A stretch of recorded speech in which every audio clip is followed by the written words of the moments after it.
공격은 최선의 방어라는 그런 말이 있지 않습니까? 수비를 아무리 잘해도 공격을 잘하는 것만 못하다는 것이죠.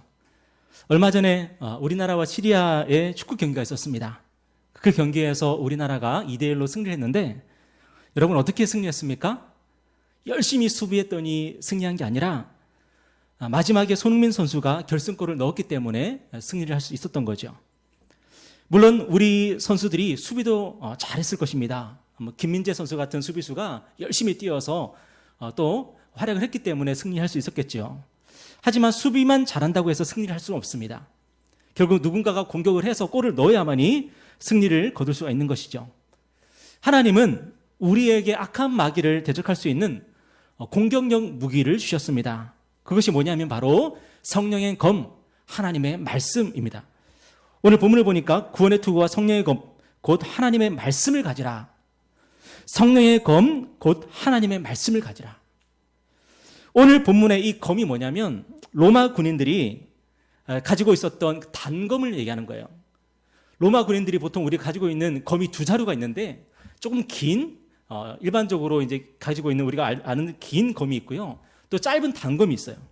근데 오늘 본문의 이 검은 단검이에요. 마카이라라고 부르는 이 단검인데 이 로마 군인들이 이 검을 언제 사용했냐면은 근접전을 할 때, 백병전을 할 때 우리가 보통 육박전이라고 하는 것. 적과 뒤엉켜서 막 싸워야 될 때 있지 않습니까? 그때 이 단검을 주로 사용했다는 거죠. 그들이 여러 전투에서 이 단검을 가지고 승리를 거둬서 사람들이 이 로마 군인들을 뭐라고 불렀냐면은 단검들이라고 불렀대요. 워낙 이 단검을 잘 사용해서 이 단검을 가지고 거둔 승리가 많기 때문에 로마 군인들을 단검들이라고 불렀다는 것입니다. 그런데 하나님이 우리에게도 바로 이 마카이라 단검을 주셨다는 거예요. 우리가 이 단검을 잘 사용하기만 하면은 악한 마귀를 무찌를 수가 있다는 것입니다. 여러분, 그런데 이 단검이 뭡니까? 악한 마귀에게 우리가 결정적인 승리를 거둘 수 있는 이 단검이 뭡니까? 바로 하나님의 말씀이라는 거예요. 우리가 악한 마귀를 무찌르는 결정적인 무기가 다름 아닌 하나님의 말씀이라는 겁니다.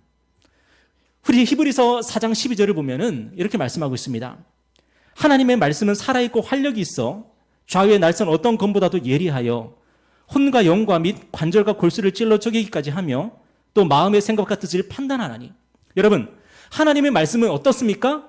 하나님의 말씀은 죽은 문자가 아니랍니다.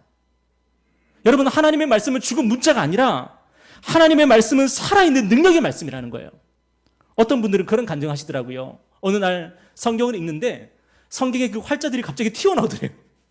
그래서 그 성경 활자들이 막 꿈틀거리는 것을 경험했다. 이제 그런 그런 간증을 들은 적이 있습니다. 저도 성경을 읽으면서 막 눈물을 뚝뚝 흘리면서 성경을 읽은 적도 있고요. 성경을 읽으면서 막 떼굴떼굴 굴렀던 적도 있고요.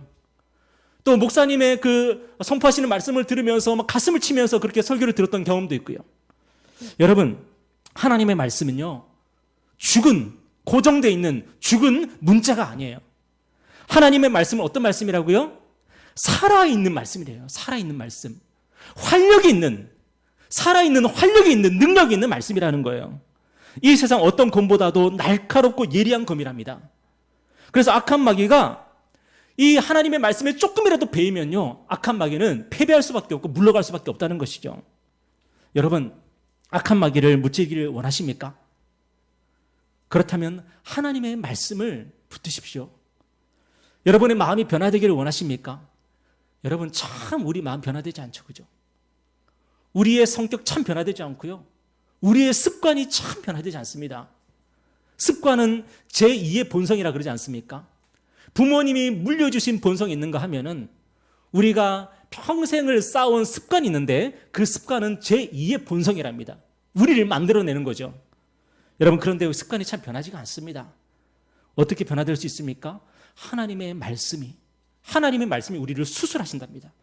하나님의 말씀이 우리를 수술하셔서 우리를 변화시켜 낼 수가 있다는 것입니다. 오늘 우리가 악한 마귀에게 고전하는 이유가 뭐죠? 우리가 변화를 갈망은 하지만 변화되어야 되는데 내 삶이 왜 이럴까 하면서도 왜 변화되지 않는가 하면은 하나님의 말씀이 살아있고 능력이 있다는 사실을 믿지 않기 때문에 그렇습니다. 안 믿으니까 안 읽게 되고요.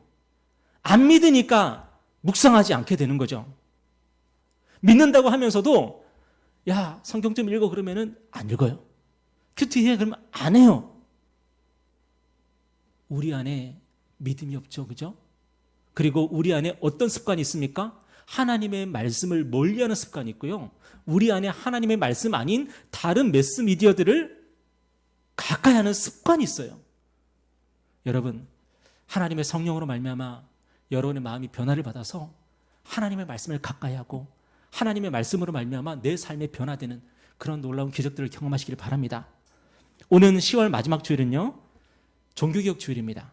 매년 10월 마지막 주일은 종교개혁 주일인데 왜 그러냐면 1517년 10월 31일에 마틴 루터가 비텐베르크 성당에 95개주 방반문을 붙였어요. 그냥 마틴 루터는 붙이고 끝날라 그랬는데 누군가가 그걸 떼가지고 출판하는 바람에 온 세계 종교개혁의 이 불길이 번져갔어요.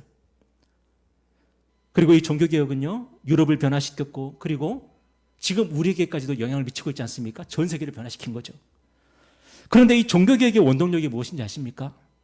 솔라 스크립투라. 오직 성경이에요. 오직 성경, 오직 말씀. 하나님의 말씀이 사람들을 변화시켰고요. 하나님의 말씀이 세계를 변화시켰습니다. 여러분, 그렇다면 하나님의 말씀은 오늘 저와 여러분의 마음을 변화시킬 수 있습니까? 우리를 변화시킬 수 있습니까? 변화시킬 수 있죠, 당연히. 하나님의 말씀은 우리 교회를 변화시킬 수 있습니까? 우리 교회를 변화시킬 수 있죠. 하나님의 말씀은 우리 나라를 변화시킬 수 있습니까? 우리 나라도 변화시킬 수 있죠. 예전에는 많은 사람들이 민족 복음화의 꿈을 꿨습니다. 그래서 우리 믿음의 선배들은요, 성서 조선, 성서 한국, 민족 복음화 운동 이런 것들을 막 펼쳤어요.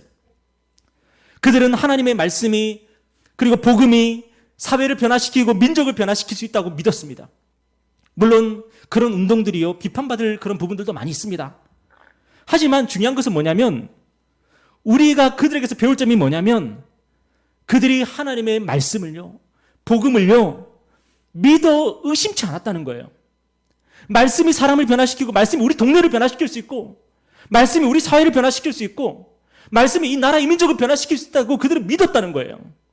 그래서 사람들에게 손가락질 받고 미친놈 취급받으면서도 그들은 복음을 전했고 사형리를 전했고 하나님의 말씀을 가르쳤고 성경을 갖다가 막 배부했고 하나님의 말씀이 변화시킬 수 있다고 믿었기 때문에 그렇다는 거예요. 여러분, 오늘 저와 여러분은 이 말씀의 능력을 믿고 있습니까?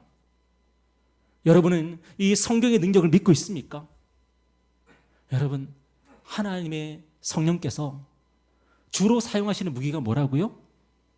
하나님의 말씀이라고요. 그래서 하나님의 말씀을 뭐라고 지금 비유하고 있어요? 성령의 검이라고. 성령의 검. 로마 군인들이 마카에라를 가지고 적들을 무찔렀던 것처럼 성령께서 들고 사용하시는 그 검이 뭐냐면 하나님의 말씀이라고요. 여러분, 하나님의 말씀을 붙잡고요, 기도하십시오. 그리고 읽으십시오. 하나님의 성령께서 이 검을 가지고 나를 변화시키고 그리고 세상을 변화시키도록 여러분 기도하시면서 그 하나님의 말씀을 읽고 듣고 묵상하는 그런 저와 여러분 되었으면 좋겠습니다.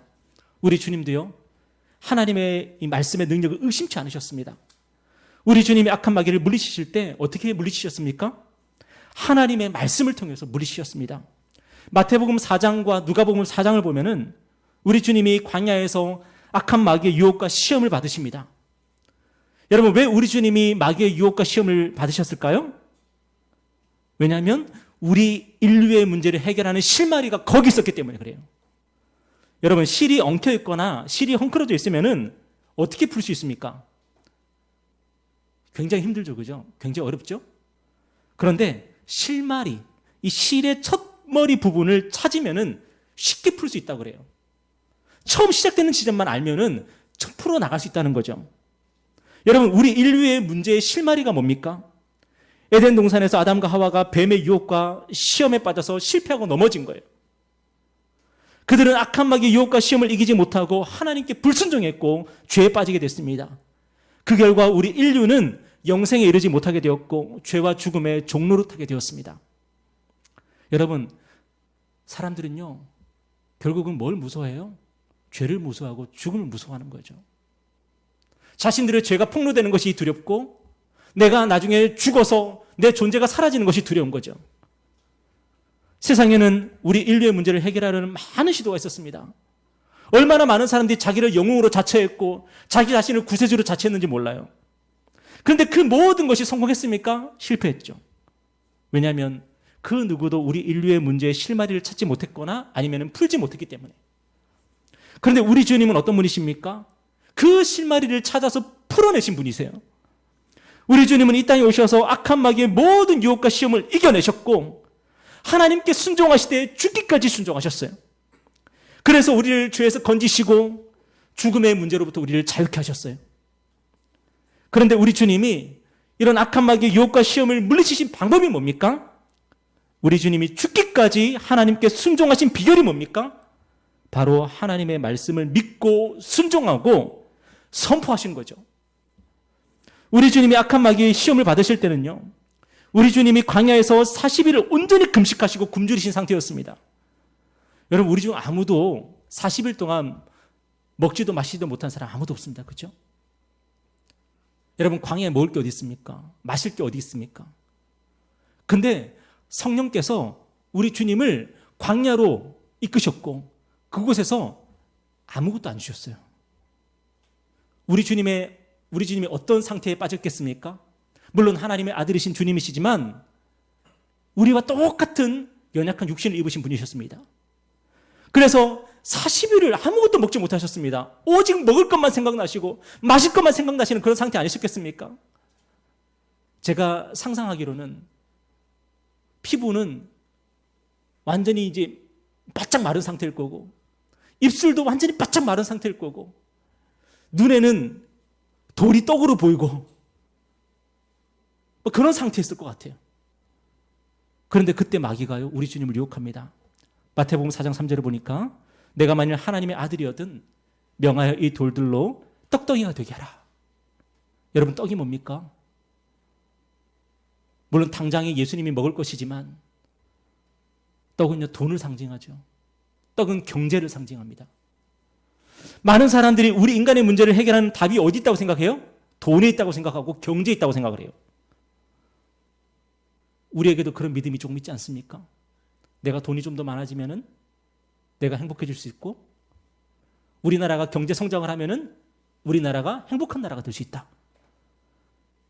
이 세상에 많은 사람들이 저와 여러분을 포함해서 그렇게 믿고 살지 않습니까?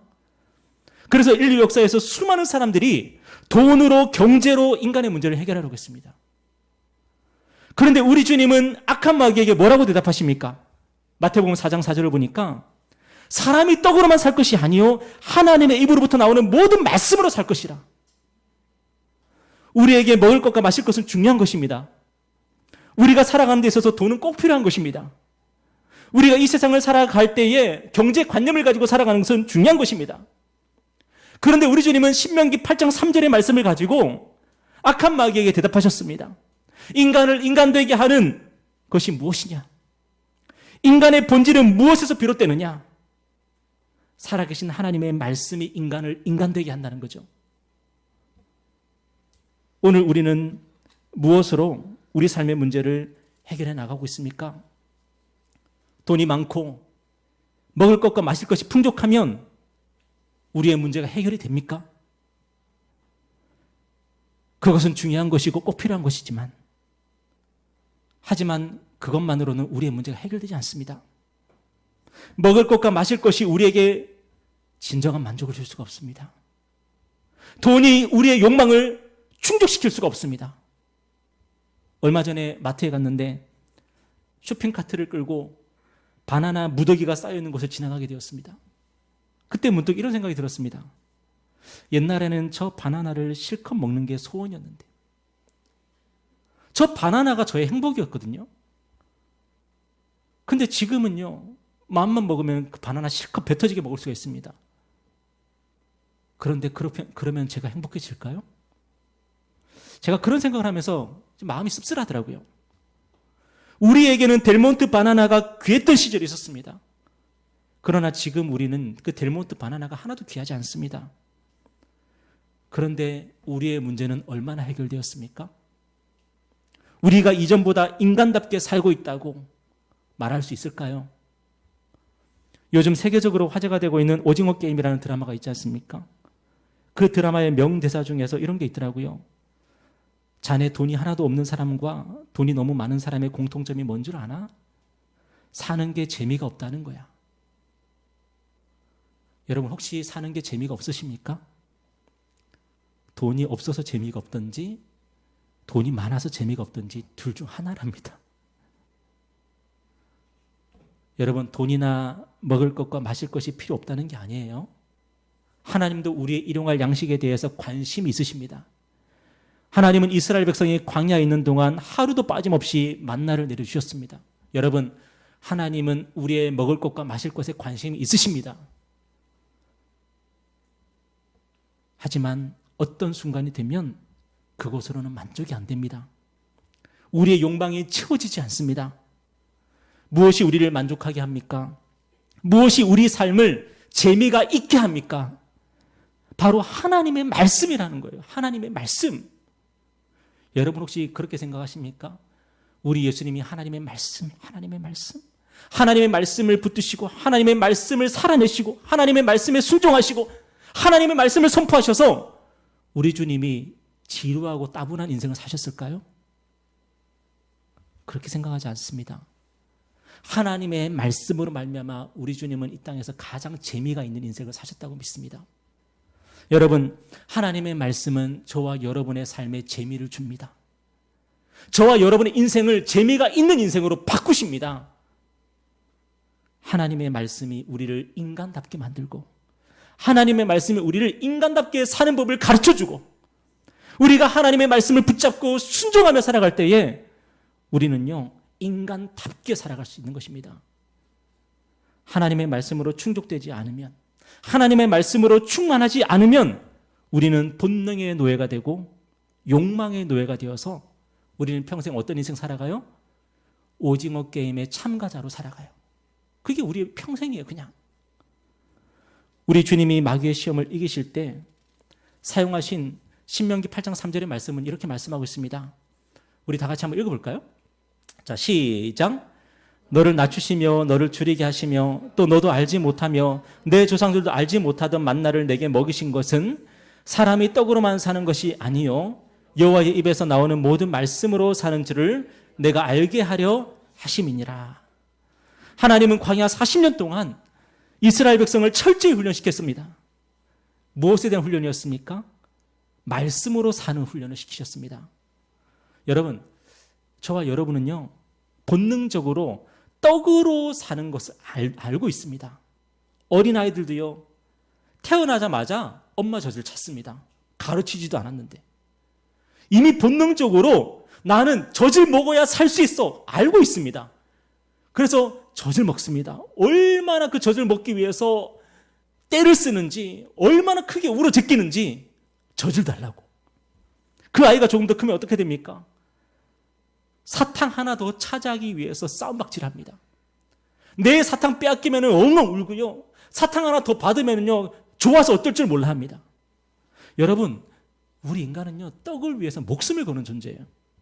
떡이 2개가 있어도요 하나도 없는 친구에게 나눌 줄 모르는 존재고요. 떡에 대한 욕구를 넘어서 이 떡을 욕망하는 존재예요. 그래서 여러분 떡 몇 개 있으면 배부릅니까? 여러분 떡 몇 개 먹으면 배부릅니까? 송편 기준으로? 한 5개 먹으면 배부르십니까? 10개? 그런데 우리 인간은요 냉동 창고를 짓습니다. 그리고 1년 먹을 떡을 보관하고 저장을 합니다. 옆 나라에서 굶어 죽어가고 있어도 나는 창고를 지어서 떡을 저장하는 그것이 바로 우리 인간의 모습입니다. 하나님은 그런 이스라엘 백성을요 광야에서 연단하시고 훈련하십니다. 삶의 원리와 삶의 기준이 떡이 아니라 말씀이 되는 훈련을 하십니다. 이스라엘 백성은 아무것도 없었습니다. 그들은 가난했습니다. 생존할 방법도 자기들이 자구책도 가지고 있지 않았습니다.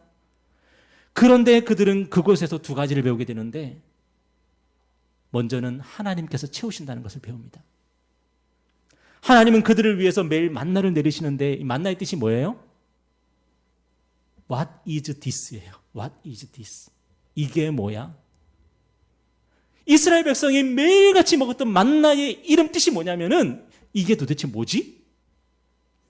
이스라엘 백성은 만나를 위해서 아무것도 심은 게 없어요.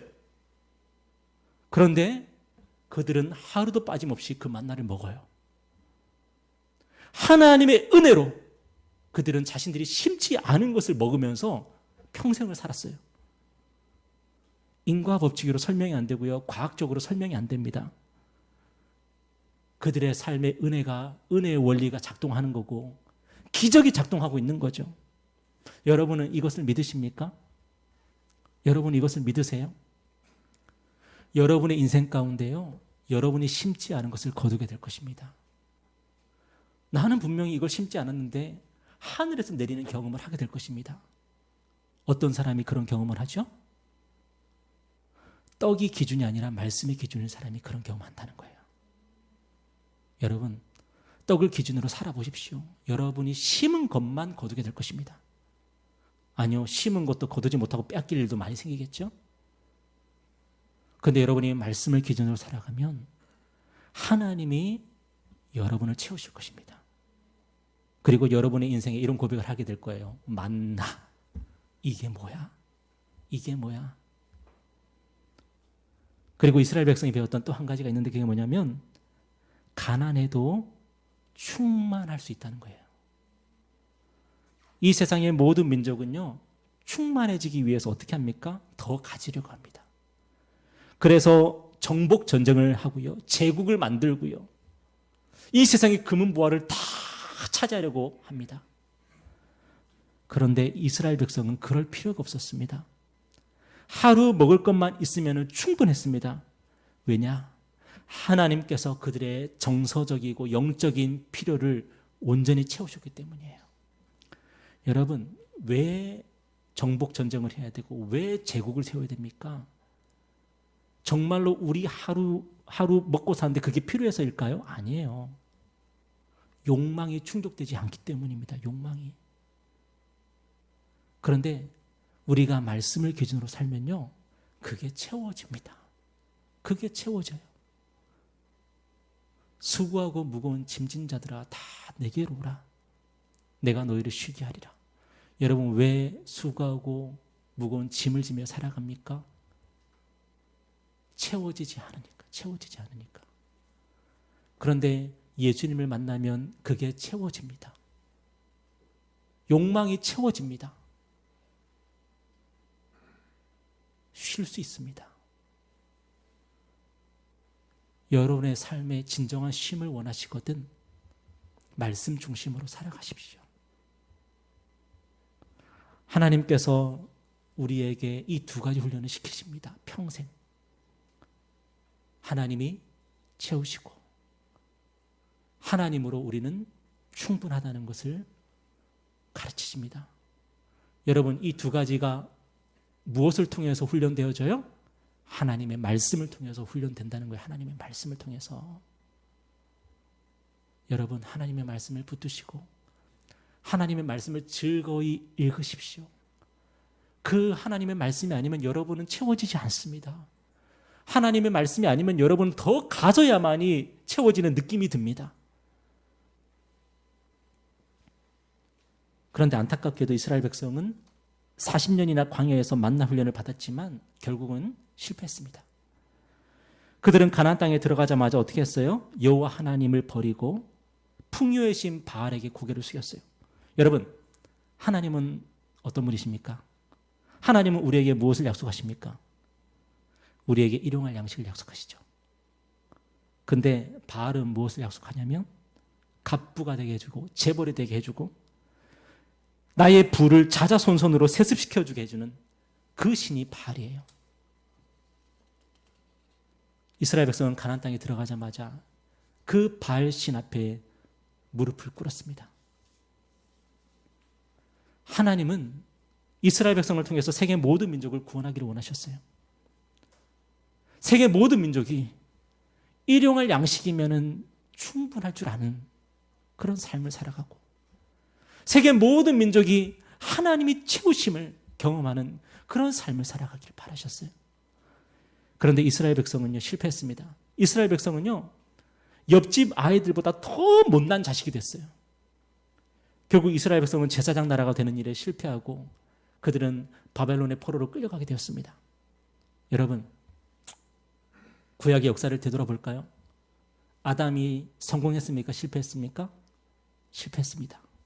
이스라엘 백성이 성공했습니까? 실패했습니까? 실패했습니다. 여러분, 그렇다면 누가 이 세상의 문제를 해결할 실마리를 찾아 풀 수 있습니까? 우리 예수님이 이 땅에 새 아담으로 오셨습니다. 예수님이 새 이스라엘로 오셨습니다. 아담은 선악과를 제외한 에덴 동산의 모든 먹을거리를 하나님으로부터 공급을 받았습니다. 이스라엘 백성은 광야에서 매일같이 하루도 빠짐없이 만나를 공급받았습니다. 하지만 우리 주님은 광야에서 아무것도 공급받지 못하셨습니다. 하나님은 이상하리만큼 자기 독생자 아들에게만큼은 아무것도 주지 않으셨습니다. 우리 주님은 성령의 인도하심을 따라서 40일 동안 온전히 쫄쫄 굶으셨습니다. 그런데 우리 주님은 인간이 겪을 수 있는 최악의 조건에서 마귀의 유혹과 시험을 이기셨습니다. 우리 주님은 사람이 떡으로만 살 것이 아니요 하나님의 입으로부터 나오는 모든 말씀으로 살 것이라 성령의 검 하나님의 말씀으로 악한 마귀를 물리치셨습니다. 여러분, 아서왕의 전설을 아십니까? 저는 이 아서왕을 어릴 때 만화 영화를 통해서 제일 먼저 알게 되었는데, 아서왕의 전설을 보면 엑스칼리버라고 하는 그 검, 성검이죠. 성검, 홀리스워드, 이 성검이 나옵니다. 이 엑스칼리버가 뭐냐면 바위에 박혀있는 이 검인데, 왕이 될 사람이 아니면 그 누구도 이 검을 뽑을 수가 없습니다.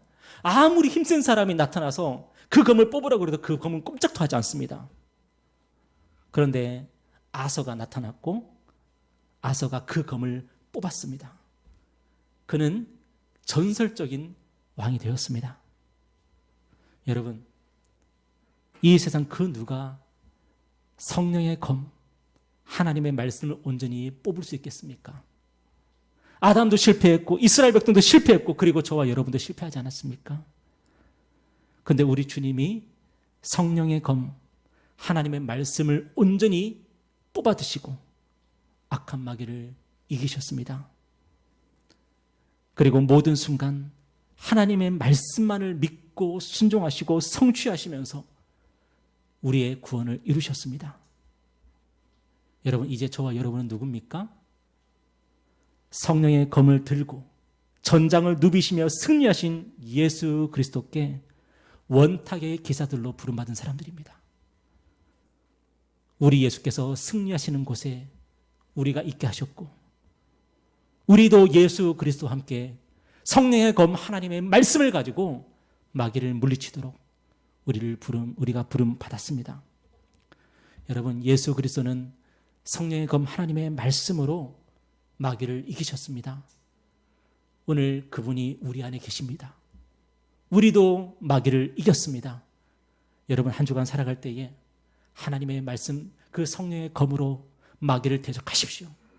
한 주도 예수 그리스도 안에서 승리하는 저와 여러분의 삶이 되기를 주님의 이름으로 축복합니다. 이렇게 기도하겠습니다.